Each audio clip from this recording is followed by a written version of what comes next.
2-3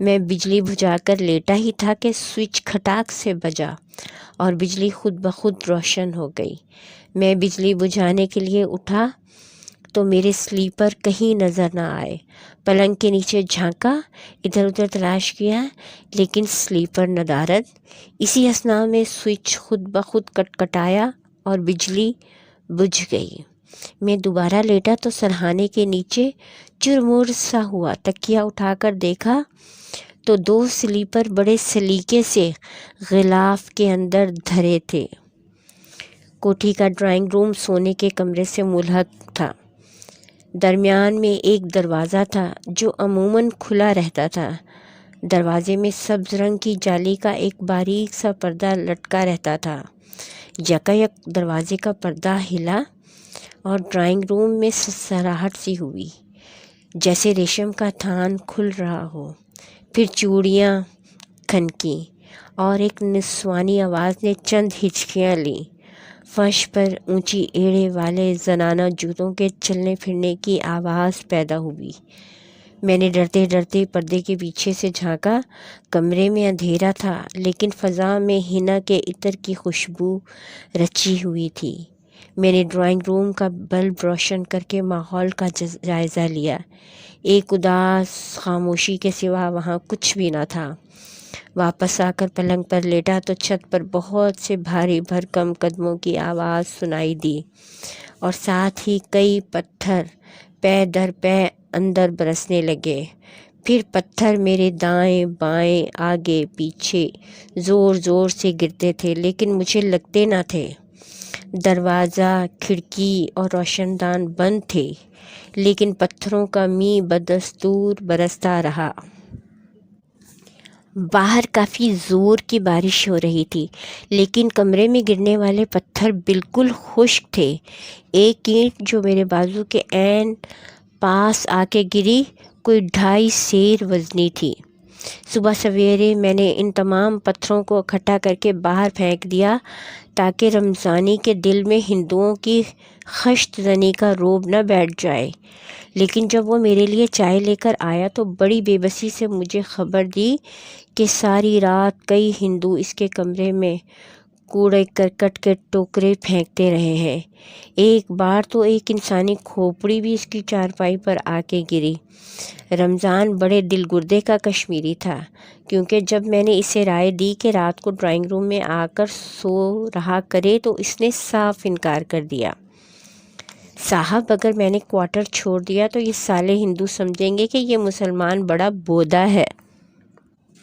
اس روز میں نے دوپہر کے کھانے پر ایک دوست کو بلایا ہوا تھا۔ کھانے میں پلاؤ، کوفتے اور سیخ کباب تھے۔ جب میں نے نوالا منہ میں ڈالا تو میرے دانتوں میں ریت ایسی کوئی چیز کچر کچر کرنے لگی۔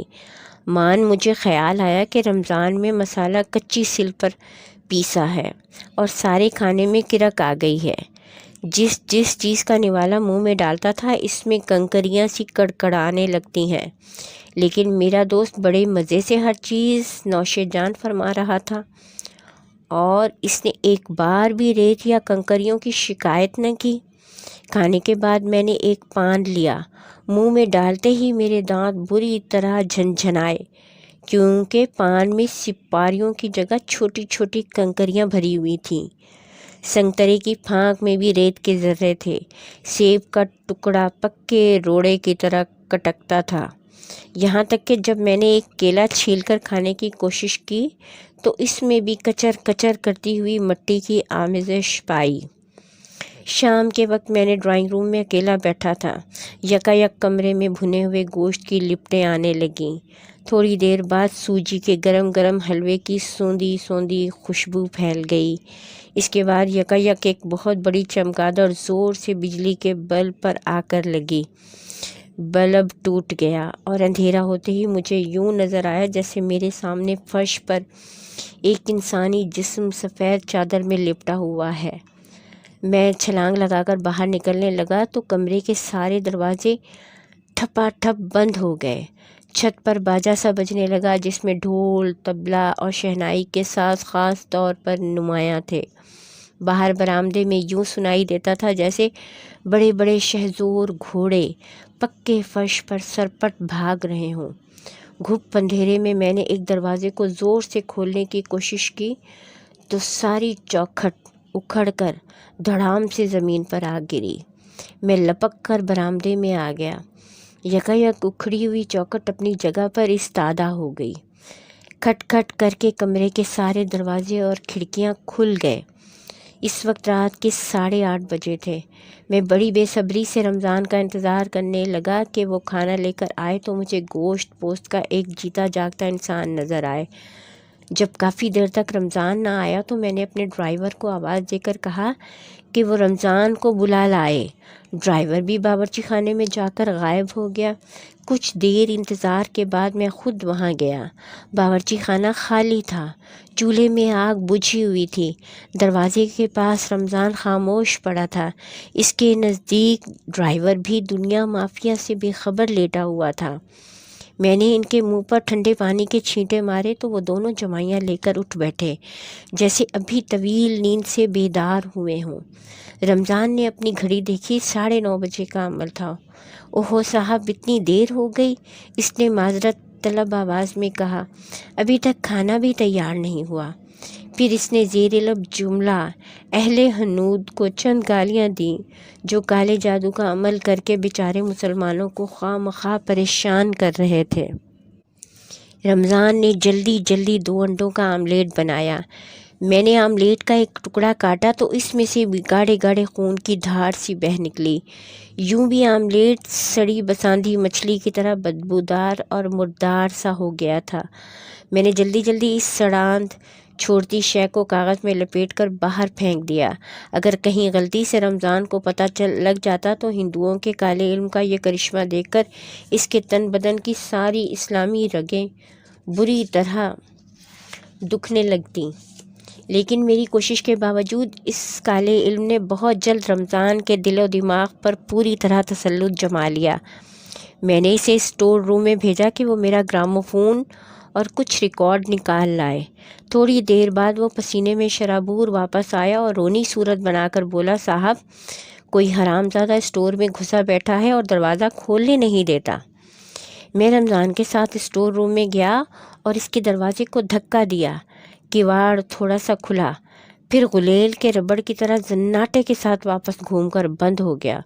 ہم دونوں نے کواڑ کے ساتھ کندھا لگا کر زور سے دھکیلا، لیکن ایسا معلوم ہوتا تھا کہ کوئی شے اندر سے پوری قوت کے ساتھ دروازے کو بند رکھنے پر تلی ہوئی ہے۔ یکایک رمضان کو ایک ترکیب سوجھی۔ وہ چاروں شانے چت زمین پر لیٹ گیا اور اپنے دونوں پاؤں دروازے کے ساتھ ملا کر پورے زور کے ساتھ اسے دھکیلنے لگا۔ دروازہ چٹاخ سے کھل گیا اور رمضان اسی طرح لیٹا ہوا تیز رفتاری کے ساتھ اندر گھستا چلا گیا۔ یوں معلوم ہوتا تھا جیسے کوئی اسے ٹانگوں سے پکڑ کر بری طرح گھسیٹ رہا ہو۔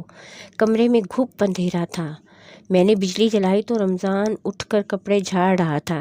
اس کا پیٹ اور کوہنیاں بری طرح چھل گئی تھیں اور کپڑوں پر جا بجا خون کے دھبے پڑے ہوئے تھے۔ رمضان لنگڑاتا ہوا خاموشی سے باہر چلا گیا۔ میں نے گراموفون اور چند ریکارڈ اٹھائے اور ڈرائنگ روم میں چلا گیا۔ اتنے میں میرا ڈرائیور اندر آیا اور بولا، صاحب، رمضان گاڑی میں باہر جانا چاہتا ہے، لے جاؤں؟ کہاں جائے گا؟ میں نے پوچھا۔ شاید شہر جائے گا صاحب۔ لے جاؤ، میں نے کہا، جلدی واپس آنا۔ رات کے اندھیرے میں جب میری موٹر کمپاؤنڈ سے باہر نکلی تو اس کی پچھلی سرخ بتیاں دور تک نظر آتی رہیں۔ سرخ روشنی کو دیکھتا رہا۔ جب کار کی بتیاں نظر سے اوجھل ہو گئیں تو پیچھے سے کسی نے میرے کندھے پر ایک ہلکا سا ہاتھ رکھ دیا۔ میں اچک کر پیچھے مڑا تو وہاں کچھ بھی نہ تھا مگر اس غیر مرئی لمس کی جھنجھناہٹ بہت دیر تک میرے رگو پے میں سرسراتی رہی۔ ماحول کی اس گورستانی کیفیت کو توڑنے کے لیے میں نے سہگل کا ایک پسندیدہ ریکارڈ گراموفون پر رکھ دیا اور چابی دینے کے لیے باجے کی کنجی کو گھمایا۔ چابی لگنے کے بجائے بڑی سرعت کے ساتھ الٹی طرف گھومنے لگی۔ میں نے سوچا شاید یہ چابی پہلے ہی سے پوری طرح چڑھی ہوئی ہے۔ چنانچہ میں نے سوئی بدل کر ساؤنڈ باکس کو ریکارڈ پر رکھ کر چلا دیا۔ ریکارڈ میں سے پہلے ایک ننھے سے بچے کی رونے کی آواز آئی، پھر کسی عورت کی سسکیاں سنائی دینے لگیں اور پھر گویا ایک بھونچال سا آ گیا۔ ریکارڈ میں بھیانک آوازیں آنے لگیں، جیسے بہت سارے گلے بیک وقت بے دردی سے گھونٹے جا رہے ہوں۔ یوں بھی سارے کمرے میں ایک خوفناک سا ارتعاش چھا گیا، اور کھڑکیوں اور دروازوں میں بیسیوں شنکھ بجنے لگے۔ ان ناقوسوں کی آواز ویسے ہی تھی جیسے ہندو وار ارتھیوں کے ساتھ شنکھ پھونکنے پر برآمد ہوتی ہے۔ بجلی کی روشنی مدھم ہوتے ہوتے موم بتی کی طرح ہلکی ہو گئی، اور دھیمی دھیمی روشنی میں سرخ سرخ انگارے سے تیرنے لگے۔ مجھے ایسا محسوس ہونے لگا جیسے میرے گرد و پیش میں بہت سی لاشیں چڑھ چڑھ جل رہی ہوں۔ شمشان بھومی کے یہ وحشتناک لمحے بے حد طویل ہو گئے، اور صدیاں گزرنے کے بعد جب میری کار کی تیز تیز روشنی دوبارہ کھڑکی پر پڑی تو مجھے یوں محسوس ہوا جیسے سارے مکان کو تیز تیز شعلوں نے اپنی آغوش میں لپیٹ لیا ہے۔ رمضان لنگڑاتا ہوا کمرے میں داخل ہوا۔ اس کے پیچھے پیچھے ایک سفید ریش بزرگ تھے جنہوں نے سبز منکوں کی تسبیح گلے میں ڈالی ہوئی تھی۔ ان کے ہاتھ میں موٹا سا عصا تھا اور سر پر درویشوں والی چوک گوشہ ٹوپی تھی۔ یہ درویش حاجی علی اکبر مانوس تھے۔ حاجی صاحب کٹک کی جامع مسجد کے خطیب تھے، اور ایک خوش بیان شاعر ہونے کے علاوہ ان کی نیکی اور پارسائی کا بھی بہت چرچا تھا۔ گراموفون بدستور آہ و فغاں میں مصروف تھا، اور شنکھوں کی جگر چاک کرنے والی آواز سرنگ میں چیخوں کی طرح گونج رہی تھی۔ حاجی اکبر مانوس چند ساعت دم بخود کھڑے رہے، پھر انہوں نے ایک کاغذ پر کچھ لکھ کر گراموفون کے ساؤنڈ باکس پر رکھ دیا۔ ساؤنڈ باکس زخمی ٹانگ کی طرح لڑکھڑایا۔ ایک دو ثانیے کے لیے اس میں سے کھڑڑ کھڑڑ کی آواز آئی، اور پھر ریکارڈ میں سے سہگل کی اپنی آواز ایک بنگلہ بنے نیارا گانے لگی۔ حاجی علی اکبر مانوس مسکرائے اور اپنی جیب سے تسبیح نکال کر فرش پر دو زانوں بیٹھ گئے۔ میں نے گراموفون کو بند کر کے ایک طرف رکھ دیا۔ ساؤنڈ باکس پر دھرا ہوا کاغذ اٹھا کر دیکھا تو اس پر کلمہ طیبہ لکھا ہوا تھا۔ گراموفون تو ٹھیک ہو گیا، لیکن شنکھوں اور ناقوسوں کی آواز اب کچھ اور بھی شدید ہو گئی۔ کمرے کی دیواروں کے ساتھ یہ آواز یوں گونجتی جیسے طوفان میں سمندر کی بڑی بڑی لہریں ساحل سے ٹکرا کر گرجتی ہیں۔ حاجی علی اکبر مانوس آنکھیں بند کر کے تسبیح پھیرنے لگے۔ رمضان بھی پاس ہی مؤدب بیٹھ گیا اور اپنی جیب سے دعائے گنج العرش نکال کر ورد کرنے لگا۔ جوں جوں حاجی صاحب کا مراقبہ عمیق ہوتا گیا، چاروں طرف گونجتی ہوئی آوازوں میں ایک نامعلوم سی تسکین پیدا ہونے لگی، جیسے آگ کے تیز تیز شعلوں پر ہلکی ہلکی پھوار پڑ رہی ہو۔ پھر رفتہ رفتہ یہ پھوار بڑھی۔ کچھ عرصے کے بعد وہ ساری خوفناک آوازیں ایک لمبی سی سسکی میں سائیں سائیں کرنے لگیں۔ ہولے ہولے یہ سائیں سائیں بھی فضا میں تحلیل ہوتی گئیں، اور اس کی آواز چھجوں سے گزرنے والے بوندوں کی ٹپ ٹپ میں تبدیل ہو گئی۔ پھر یکایک ایک چھناکا سا ہوا، اور سارے ماحول پر سناٹا سا چھا گیا۔